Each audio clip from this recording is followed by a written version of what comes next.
জানো, কাল সারা রাত এত টেনশনে ছিলাম, সোশ্যাল মিডিয়া ওপেন করলে একটাই কথা যে ইরানে নাকি পারমাণবিক বোমা হামলা হবে।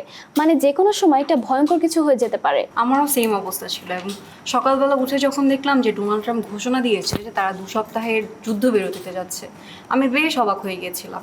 কাল পর্যন্ত তো শোনা যাচ্ছিল যে ইরানের পারমাণবিক স্থাপনা একটা বড় ধরনের হামলা হতে পারে, তাহলে হঠাৎ করে এই যুদ্ধবিরতির ঘোষণা হঠাৎ কেন এলো? আসলে পুরো বিষয়টা ঘুরছে একটা জায়গাকে কেন্দ্র করে, হরমুজ প্রণালী। এই জায়গা দিয়ে বিশ্বের বেশ বড় অংশের তেল সরবরাহ করা হয় এবং এটার কন্ট্রোলে আছে ইরান। এই যুদ্ধের কারণে এখান থেকে জাহাজ চলাচল প্রায় বন্ধ হয়ে গিয়েছিল।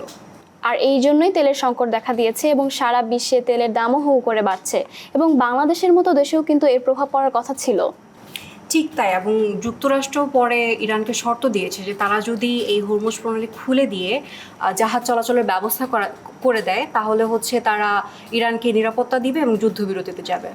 রাইট। আর ইরানও কিন্তু সেই শর্ত মেনে জানিয়েছে যে আগামী 2 সপ্তাহ আন্তর্জাতিক জাহাজগুলো একদম নির্বিঘ্নে চলাচল করতে পারবে, এবং তারা এটাও জানিয়েছে যে নিরাপত্তার জন্য ইরানের সামরিক বাহিনীর সাথে একটা সমন্বয় করতে হবে।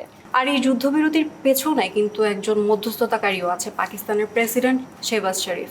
তিনি কিন্তু তার মধ্যস্থতায় কিন্তু এই দুই দেশ আলোচনায় বসতে রাজি হয়েছে এবং আগামী 10 এপ্রিল ইসলামাবাদে তারা বৈঠকে বসছেন। রাইট। আবার দেখেছো, ইরানে কিন্তু মানুষজন রাস্তায় নেমে আনন্দ মিছিল করছে। তবে ট্রাম্প বলছে এটা নাকি আমেরিকার পূর্ণাঙ্গ ও চূড়ান্ত বিজয়, অর্থাৎ তারা বলছে যে এটা আমেরিকার জন্য শতভাগ বিজয়।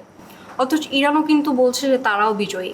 তারা কিন্তু বলছে যে ইরানের যে সর্বোচ্চ নিরাপত্তা পরিষদ আছেন তাদের মতে কিন্তু তারা বলছে যে তাদের যত লক্ষ্য আছে সেসব তারা অর্জন করে ফেলেছে এবং তাদের শত্রুপক্ষ হচ্ছে ব্যর্থ হয়েছে। দুই পক্ষই কিন্তু নিজেকে বিজয়ী ঘোষণা করছে। এখন ইসরায়েলের কি অবস্থা তুমি কি জানো? ইসরায়েল জানিয়েছে যে তারা এই যুদ্ধবিরতির সমর্থন করে, তবে তারা একটা শর্ত দিয়েছে। সেই শর্তটা হচ্ছে যে ইরানের পক্ষ থেকে যে 10টি চুক্তি দেওয়া হয়েছিল, সেই 10টি চুক্তির লাস্ট যে চুক্তিটি ছিল সেটা হচ্ছে যে লেবাননের উপরও এই যুদ্ধবিরতি দিতে হবে, কিন্তু তারা সেটা স্পষ্ট করে জানিয়েছে যে এই লেবাননের উপর যে যুদ্ধবিরতি এটা তারা মানবেন না।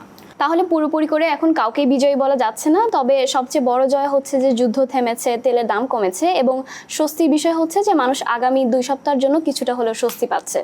ঠিকই বলেছো, কিন্তু এখন আসল প্রশ্ন হচ্ছে এই 2 সপ্তাহের যুদ্ধবিরতি কি টেকসই শান্তির দিকে যাচ্ছে নাকি ঝড়ের আগে নীরবতা? সেই উত্তরের অপেক্ষায় এখন পুরো বিশ্ব তাকিয়ে আছে। রাইট।